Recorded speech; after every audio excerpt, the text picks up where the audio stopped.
Welcome into college football now. I am Harrison Graham. Let's take a look at Jimbo Fisher and the Texas A&M recruiting class for 2021. They added another 4-star here on National Signing Day. We'll talk about that in just a little bit. But first, here's kind of an overview of where A&M sits here on National Signing Day. Number 7 in the 27 Sports Composite Rankings there. That's a big jump from 13th back in December where they sat on the early National Signing Day. ESPN has them at number 9. Rivals all the way up at number 4 recruiting class in the country. 24/7 Sports non-composite rankings at number 6. So Jimbo Fisher coming off a great year in 2020, getting it done on the recruiting trail as well for the Aggies. 23 commits in total, 1 5-star, 16 4-stars, 6 3-stars, a bunch of 4-stars added to this class in the last couple of months, which is why A&M is pushing for a top 5 recruiting class. Will Jimbo Fisher ever win a national title at Texas A&M? Type Y for yes,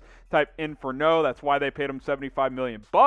Big step this last season, going 10-1, 11-1, whatever it was. Let's hear it from you guys in the comments section. All right, let's take a look at this class here, player by player. Shemar Turner headlines it, the 5-star defensive end, number 21 overall player. He's risen in the rankings as well. He leads Jimbo Fisher's class. Tunmise Adeleye, this was a late addition in December as he, I believe, enrolled early. Number 38 overall player, the 4-star defensive end.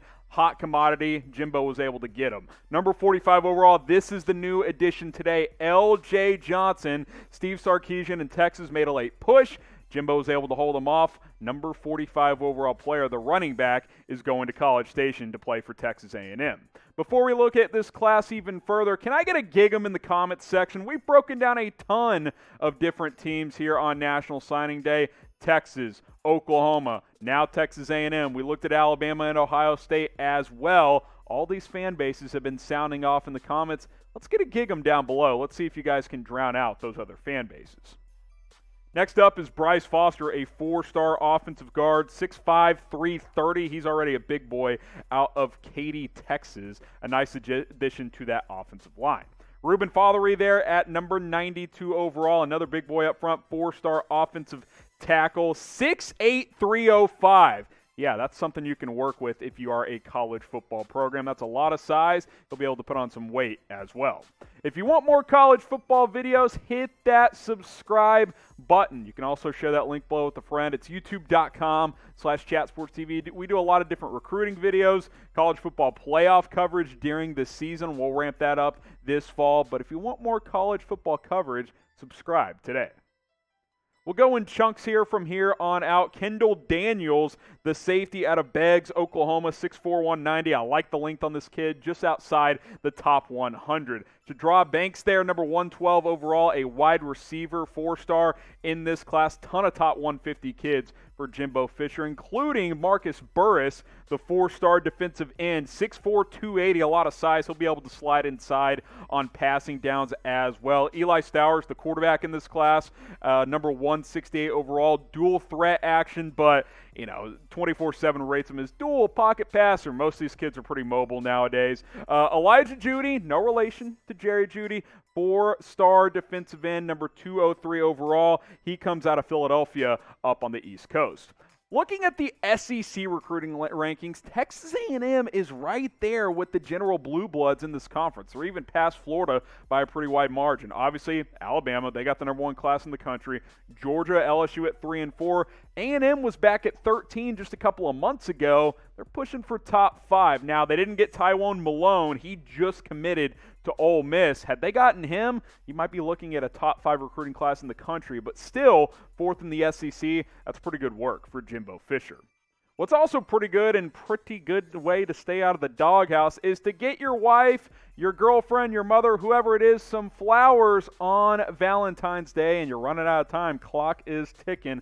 Chatsports.com/flowers. That link will get you 15% off all these different flowers and gifts and sweets and goodies that we are showing you guys on screen. That link will be in the comments. It'll be in the description. 15% off, but you have to use that URL, chatsports.com/flowers. Go ahead and take advantage of our Valentine's Day sale today.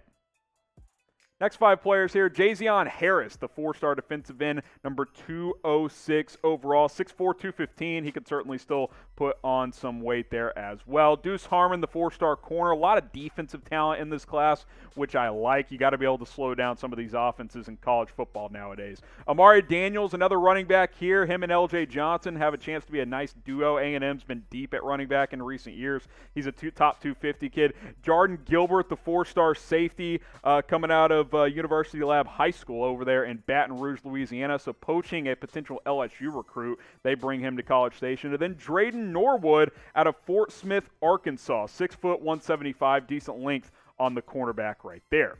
Predict Texas A&M's record in 2021. Best season in what, 20 years for A&M this past year? What will they do as an encore? I want to hear from you guys. What will A&M's record be next season? Base it on a typical 12-game schedule. 9-3, 10-2.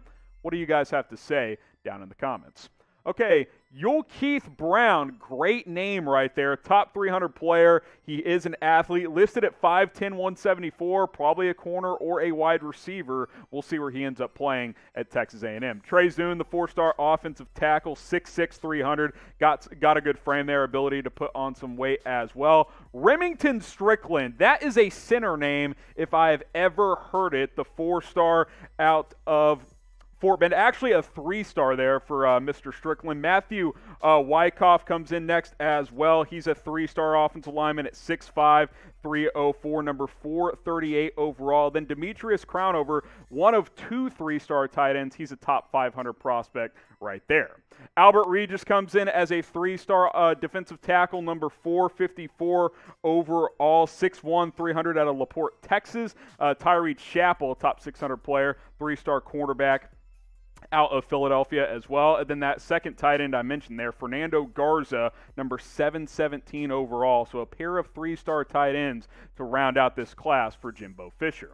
So I feel good about this incoming class for the Aggies. What do you guys think? Grade it for me. A, B, C, D, or F. Let's hear it from you guys in the comments section. How do you feel about this class? I'm going A. I mean, top 10, you're pushing for top 5. You're competing with Alabama, the Georgias of the world, and you're holding your own in this recruiting cycle. I feel pretty good about this for Texas A&M. I was a little skeptical when they gave Jimbo Fisher $75 million, but you got to feel good about where the program sits. Number 7 overall recruiting class so far here in 2021. 23 commits, 1 5-star, 16 4-stars, 6 3-stars in this class.